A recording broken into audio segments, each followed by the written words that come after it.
शादी का घर हमेशा रंग, रोशनी और शोर शराबे से भरा होता है। वैसे ही शोभा की शादी थी। हर तरफ खुशबू, मेहंदी की महक और हंसने की आवाजें। लड़कियां सच धज कर परी लग रही थीं और मैं, रूही, बस सिंपल जोड़ा पहने हल्की सी दुपट्टा संभालते हुए बैठ गई थी। मुझे हमेशा सिंपल रहना पसंद था, ना लिपस्टिक, ना महंगा मेकअप। लेकिन इस सिंप्लिसिटी में भी एक बात थी। लोग कहते थे मेरी आंखों में कुछ ऐसा है जो सीधा दिल को छू जाता है। जब मैं सुहाग गीत गाती लड़कियों के दरमियान बैठकर मुस्कुरा रही थी, उसी वक्त मेरी नजर अचानक दरवाजे की तरफ गई। एक अजनबी, गोरी रंगत, तेज आंखें और ऐसी निगाह जो सीधा दिल को चीरकर गुजरी। उसने मुझे देखा और मैं घबरा गई। दिल ने कहा, ये कौन है जो इतनी गहरी निगाह से देख रहा है? मैं जल्दी से उठकर दूसरी खवातीन के कमरे में चली गई। लेकिन मेरे लिए शौक ये था, वो अजनबी वहां भी आ गया, दूर से देख रहा था। मेरी सांसें तेज हो गई। मुझे लग रहा था कि मैं खुद पे कंट्रोल खो दूंगी। शादी खत्म हुई, महफिल बिखर गई, लेकिन उसकी वो निगाहें मेरे साथ चिपक गईं। मैं घर वापस आई तो भी दिल घबरा रहा था। कौन था? क्या चाहता है? ये सवाल सिर्फ मेरे जहन में घूमता रहा। कुछ दिन बाद शोभा ने मुझे चुपके से कहा, रूही, उस दिन शादी में जो लड़का तुम्हें देखता रहा, याद है? उसका नाम फिरोज है। उसने अपनी अम्मी को भेजा था तुम्हारे घर। उसने कहा है कि वो तुमसे शादी करना चाहता है। मेरी सांसें रुक गई। मैंने हंसकर टाल दिया। 3 रिश्ते पहले भी आ चुके थे और मैंने सबको मना कर दिया था। लेकिन अब जो रिश्ता आया, उसमें कोई मेरी मर्जी पूछने वाला ही नहीं था। अम्मा अब्बू की सोच अलग थी।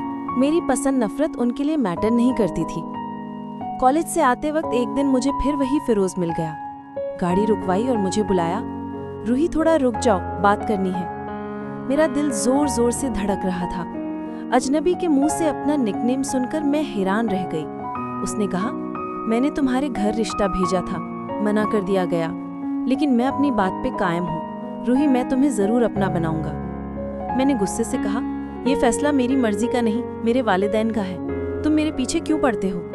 उसने धीरे से जवाब दिया, मैं पॉजिटिव आदमी हूँ। जो बात एक दफा सोच लूँ उसे पूरा करके ही रहता हूँ। मैं तुमसे मोहब्बत करता हूँ और तुमसे शादी करके ही रहूंगा, चाहे तुम मान लो या ना। उसकी आंखों की दीवानी सी चमक मुझे डरा गई। मैं तेजी से वहां से निकल गई, मगर दिल में एक अजीब सी घबराहट रह गई।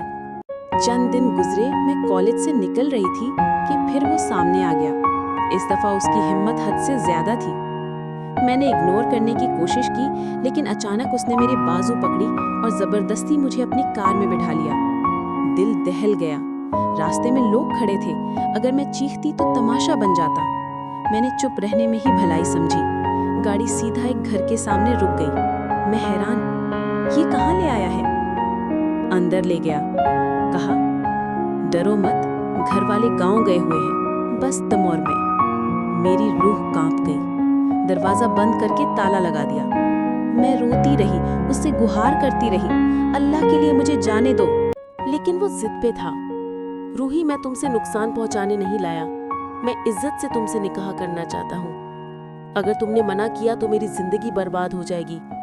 तुम्हारी मर्जी हो या ना हो, आज हम निकाह करेंगे। दिन ढलता रहा, मैं आंसुओं में भीगती रही, लेकिन वो मेरे पैर पकड़कर बैठा रहा। कसमें खाता रहा कि मुझे बदनाम नहीं करेगा। बस एक शब्द हाँ कह दो और सब आसान हो जाएगा। मेरी हिम्मत टूट गई। मैंने सोचा, अगर मैं अभी भी ना बोली तो शायद वो रात भर ये तमाशा बनाता रहेगा। बेचारी सी आवाज में कह दिया, ठीक है, निकाह कर लो, बस मुझे जाने दो। ये कहना था कि उसने तुरंत अपने दोस्तों को फोन किया, काजी साहब को बुलाया, कुछ और लोग गवाह बन गए। मुझे नया जोड़ा पहना दिया, हाथ में चूड़ियां डाल दी। मैं स्टोन की तरह चुप खड़ी रही। निकाह हो गया, मैं रूही से फिरोज की बीवी बन गई। दिल चिल्ला रहा था, ये जबरदस्ती है, ये मेरी मर्जी नहीं है। लेकिन समझ रहा था कि मेरी आवाज कोई सुनने वाला ही नहीं। निकाह के बाद फिरोज ने मुझे घर छोड़ दिया, लेकिन मेरे लिए असली आजमाइश अब शुरू हुई। मैंने दरवाजा खोला तो अम्मा सजदे में रो रही थी। अब्बू और भाई मुझे ढूंढते ढूंढते पागल हो गए थे। मुझे देखकर उनकी आंखों में गुस्सा, शर्म और सवाल बरस रहे थे। कहाँ थी? क्या हुआ तेरे साथ? मैं चुप रही।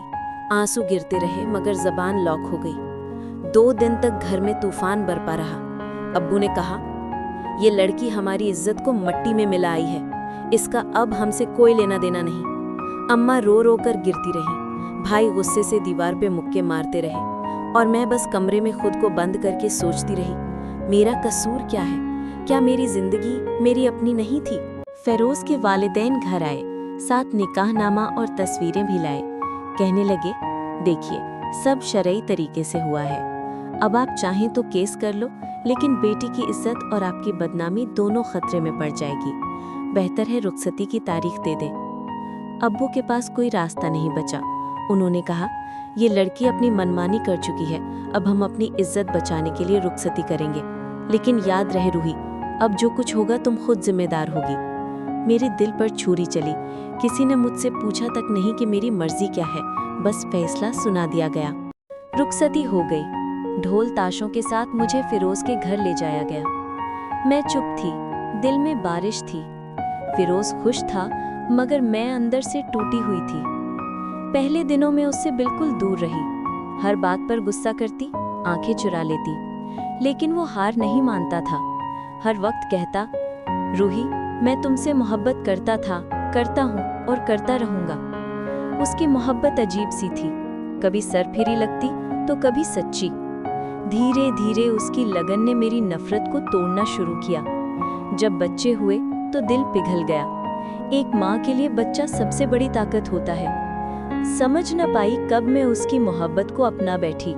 जिस शख्स से मुझे नफरत थी वही मेरी जिंदगी बन गया। समय के साथ अम्मा अब्बू ने भी उसे कबूल कर लिया, मगर उनके दिल में ये भरम हमेशा रहा कि मैंने उनको धोखा दिया। उनकी निगाह में मैं वही लड़की थी जो घर की इज्जत मिट्टी में मिला गई। मैं खुद को तसल्ली देती रही, जो लिखा था किस्मत में वही हुआ। शायद मेरी जिंदगी का सफर फिरोज के साथ ही लिखा था।